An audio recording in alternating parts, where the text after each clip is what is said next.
Fibromyalgia അറിയേണ്ടതെല്ലാം. Vellanad government ആശുപത്രിയിലെ അസ്ഥിരോഗ വിദഗ്ധൻ doctor ജെയിൻരാജ് SR സംസാരിക്കുന്നു. വളരെ വ്യത്യസ്തവും സങ്കീർണവുമായ ലക്ഷണങ്ങളോടുകൂടി കാണപ്പെടുന്ന ഒരു അവസ്ഥയാണ് ഫൈബ്രോമയാൽജിയ അഥവാ പേശിവാദം. കേരളത്തിൽ ഏകദേശം 3 മുതൽ 4% ആളുകളിൽ ഇത് കണ്ടുവരുന്നു. അതിൽ ഭൂരിഭാഗവും സ്ത്രീകളാണ്. കോവിഡാനന്തരം ഈ അസുഖത്താൽ വരുന്നവരുടെ എണ്ണത്തിൽ എടുത്തു പറയേണ്ട വർധനവുണ്ടായിട്ടുണ്ട്. അകാരണവും വിട്ടുമാറാത്തതുമായ പേശികളുടെയും സന്ധികളുടെയും വേദനയും ക്ഷീണവുമാണ് ഇതിന്റെ പ്രധാന ലക്ഷണം. മിക്ക രക്തപരിശോധന സ്കാനിംഗ് റിപ്പോർട്ടുകളും ഫൈബ്രോമയാൽജിയ സാധാരണ നിലയിൽ ആയിരിക്കും എന്നതാണ് മറ്റ് വാതരോഗങ്ങളിൽ നിന്നും ഇതിനെ വ്യത്യസ്തമാക്കുന്നത്. പല വിഭാഗങ്ങളിലെ ഡോക്ടർമാരെയും കണ്ട് ചുറ്റിത്തിരിഞ്ഞ് ശരിയായ രോഗനിർണയം നടത്താൻ വളരെയധികം കാലതാമസം കണ്ടുവരാറുണ്ട്. ആയതുകൊണ്ട് തന്നെ ഈ രോഗികൾ വളരെയധികം കാലം വേദന സഹിക്കേണ്ട സാഹചര്യം ഉണ്ടാകാറുണ്ട്. അടുത്തതായി ഫൈബ്രോമയാൽജിയയുടെ രോഗലക്ഷണങ്ങൾ എന്തൊക്കെയാണ്? 1. ശരീരത്തിന്റെ ഒരു വശത്തോ ഒരു ഭാഗത്തോ തുടങ്ങി പിന്നീട് ദേഹമാസകലമുള്ള വേദനയായി കാലങ്ങളോളം നിൽക്കുന്നു.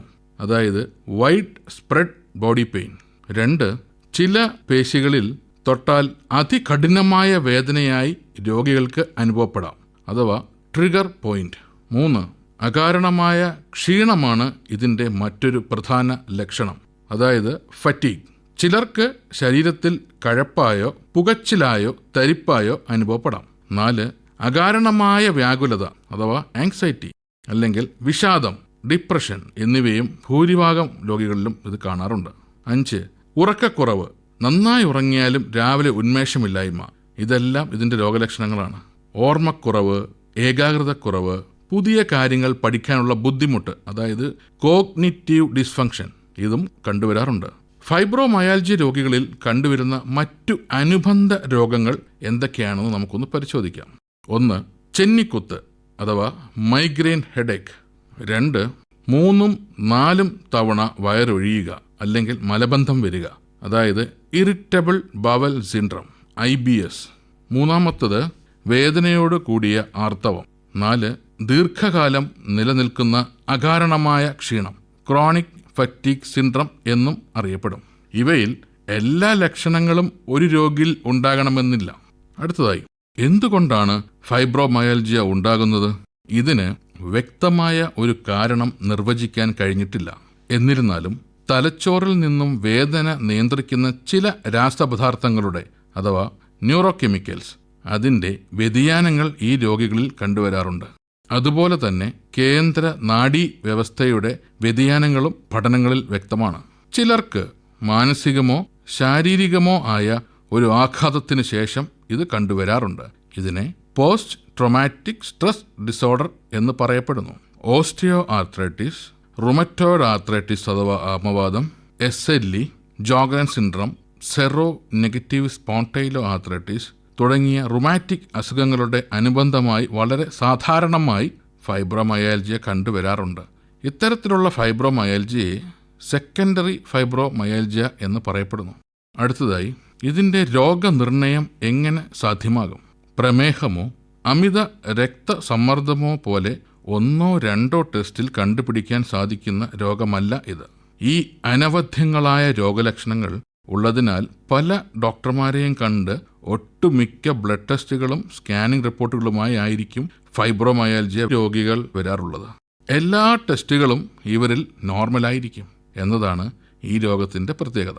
അതിൽ പ്രധാനമായും ESR, CRP മുതലായ നീർക്കെട്ടിനെ കാണിക്കുന്ന ടെസ്റ്റുകൾ മിക്ക ഫൈബ്രോമയാൽജിയ രോഗികളിലും നോർമലായിരിക്കും. ഫൈബ്രോമയാൽജിയ പോലെ തോന്നിപ്പിക്കുന്ന മറ്റ് അസുഖങ്ങളായ vitamin D deficiency, osteoporosis, hypothyroidism, Sjogren syndrome മുതലായ വേർതിരിച്ചറിയാൻ calcium, vitamin D, ANA test, thyroid test, bone scan മുതലായവ ആവശ്യമായി വന്നേക്കാം. സ്കോറിംഗ് സിസ്റ്റത്തെ അടിസ്ഥാനമാക്കിയാണ് പ്രധാനമായും ഫൈബ്രോമയാൽജിയ നിർണ്ണയിക്കുന്നത്. വ്യാപകമായ വേദന സൂചികയും രോഗലക്ഷണങ്ങളുടെ തീവ്രതയും അടിസ്ഥാനപ്പെടുത്തിയാണ് സ്കോറിംഗ് നിർണ്ണയിക്കുന്നത്. ഈ ലക്ഷണങ്ങൾ 3 മാസത്തിലധികം നീണ്ടു നിൽക്കുകയും വേണം. അടുത്തതായി ഫൈബ്രോമയാൽജിയുടെ ചികിത്സാ രീതികൾ എന്തൊക്കെയാണെന്ന് പരിശോധിക്കാം. മരുന്നുകളും ഫിസിയോതെറാപ്പിയും സൈക്കോളജിക്കൽ തെറാപ്പിയും സമന്വയിപ്പിച്ച ചികിത്സാ രീതിയാണ് ഫൈബ്രോമയാൽജിയയ്ക്ക് പ്രധാനമായും നിർദ്ദേശിക്കുന്നത്. ഒരു അസ്ഥിരോഗ വിദഗ്ധന്റെ നേതൃത്വത്തിൽ ദൈനംദിന ജീവിതം സുഖകരമാക്കാൻ സാധിക്കുന്ന രീതിയിലേക്ക് രോഗിയെ മാറ്റിയെടുക്കാൻ ഇന്ന് സാധ്യമാണ്. അടുത്തതായി ജീവിതശൈലിയിലെ മാറ്റങ്ങളാണ് പ്രധാനം. കൃത്യസമയത്ത് ഉറക്കം, ദിവസേന ഉള്ള വ്യായാമം എന്നിവ ശീലമാക്കുക. മാനസിക സമ്മർദ്ദം കുറയ്ക്കുക. അധിക അളവിലുള്ള കാർബോഹൈഡ്രേറ്റ്, ചുവന്ന മാംസം, കൃത്രിമ മധുരങ്ങൾ അഥവാ ആർട്ടിഫിഷ്യൽ സ്വീറ്റ്നസ്, അമിതമായ ഉപ്പിന്റെ ഉപയോഗം എന്നിവ പരമാവധി കുറയ്ക്കാം. ഒരു സൈക്കോളജിസ്റ്റിന്റെ സഹായത്തോടെ കോഗ്നിറ്റീവ് ബിഹേവിയറൽ തെറാപ്പിയും ചികിത്സയിൽ ആവശ്യമായി വരാം. ഫൈബ്രോമയാൽജിയയ്ക്ക് സാർവത്രികമായി അംഗീകരിച്ച ചികിത്സ ഒന്നും തന്നെ ഇല്ല എന്നത് തന്നെയല്ല, ചികിത്സയോടുള്ള പ്രതികരണവും കുറവാണ്. രോഗലക്ഷണങ്ങൾ മെച്ചപ്പെടുത്താൻ 3 മുതൽ 6 മാസം വരെ ആന്റി ഡിപ്രസൻസ്, ആന്റി എപ്പിലെപ്റ്റിക്സ്, വേദന സംഹാരികൾ എന്നീ പല മരുന്നുകളും പരീക്ഷിക്കാം. സാധാരണ വേദന സംഹാരികൾ തൃപ്തികരമായ ആശ്വാസം നൽകില്ല. ഫൈബ്രോമയാൽജിയുള്ള ചില വ്യക്തികളിൽ വ്യായാമം മൂലം ശാരീരിക ക്ഷമത വർദ്ധിക്കുകയും ഉറക്കം നല്ല രീതിയിൽ വരികയും അതോടൊപ്പം തന്നെ ക്ഷീണവും വേദനയും കുറഞ്ഞതായി കാണപ്പെടുന്നു. ചിലരിൽ കാർഡിയോവാസ്കുലാർ വ്യായാമങ്ങൾ ഫലം ഉളവാക്കുന്നു. കാർഡിയോവാസ്കുലാർ വ്യായാമത്തെ പ്രതിരോധ പരിശീലനമായി സംയോജിപ്പിക്കുന്നത് നല്ലതാണ്. ദീർഘകാല ജല അധിഷ്ഠിത വ്യായാമം അഥവാ നീന്തൽ പ്രയോജനകരമാണെന്ന് തെളിയിക്കപ്പെട്ടിട്ടുണ്ട്. ഫൈബ്രോമയാൽജിയ ബാധിച്ച രോഗികളിൽ ഹാപ്പിനെസ് ഹോർമോൺ എന്നറിയപ്പെടുന്ന എൻഡോർഫിൻ ഹോർമോൺ കുറവ് കാണും. വിഷാദവും ഉത്കണ്ഠയും ജീവിത സമ്മർദ്ദവും കുറച്ചാൽ ഒരു പരിധിവരെ ഫൈബ്രോമയാൽജിയ നിയന്ത്രിക്കുവാനും സാധിക്കും. ഫൈബ്രോമയാൽജിയ എന്ന രോഗാവസ്ഥയെക്കുറിച്ചുള്ള പൊതു അവബോധം ഇപ്പോഴും വളരെ കുറവാണ്. അതുകൊണ്ട് തന്നെ വീട്ടുകാരിൽ നിന്നും രോഗികൾക്ക് വേണ്ടത്ര ശ്രദ്ധ ലഭിക്കുന്നത് കുറവായാണ് കണ്ടുവരുന്നത്.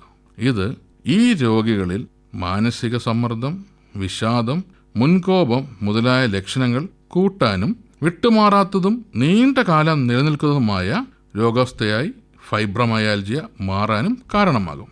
ഈ രോഗാവസ്ഥയെ നേരത്തെ തിരിച്ചറിഞ്ഞ് ഒരു അസ്ഥിരോഗ വിദഗ്ധന്റെ സഹായത്തോടെ ഉചിതമായ ചികിത്സകൾ അവലംബിച്ചാൽ പൂർണ്ണമായും ചികിത്സിച്ച് ഭേദമാക്കാൻ സാധിക്കുന്ന ഒരു രോഗമാണ് ഫൈബ്രോമയാൽജിയ.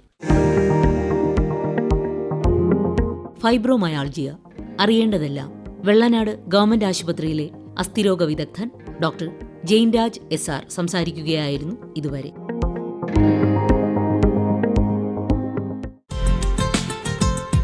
വേനൽ ചൂടിനെ അതിജീവിക്കാൻ ധാരാളം ശുദ്ധജലം കുടിക്കണം. Doctor S. അശ്വതി. വെള്ളം ഒറ്റയടിക്ക് കുടിക്കാതെ കുറേശ്ശെ പലതവണയായി കുടിക്കുന്നതാണ് നല്ലത്. കരിങ്ങാലിക്കാതൽ, പതിമുഖം, ചന്ദനം, രാമച്ചം, കൊത്തമല്ലി ഇവയിൽ ഏതെങ്കിലും ഇട്ട് തിളപ്പിച്ച വെള്ളം ഗുണകരമാണ്.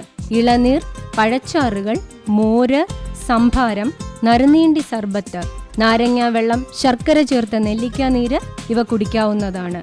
മൺകൂജയിൽ സൂക്ഷിച്ച ശുദ്ധജലം ഏറ്റവും അഭികാമ്യമാണ്. തൈരിന്റെ ഉപയോഗം കഴിവതും കുറയ്ക്കുക. എന്നാൽ പഞ്ചസാര ചേർത്ത് കടഞ്ഞ് ലസ്സി പോലെ ഉപയോഗിക്കാം. രാത്രിയിൽ ഒരു കാരണവശാലും തൈര് ഉപയോഗിക്കരുത്. മദ്യം, സോഫ്റ്റ് ഡ്രിങ്ക്സ് എന്നിവ പൂർണ്ണമായും ഒഴിവാക്കുക. കാപ്പി, ചായ എന്നിവയുടെ ഉപയോഗം കുറയ്ക്കുക.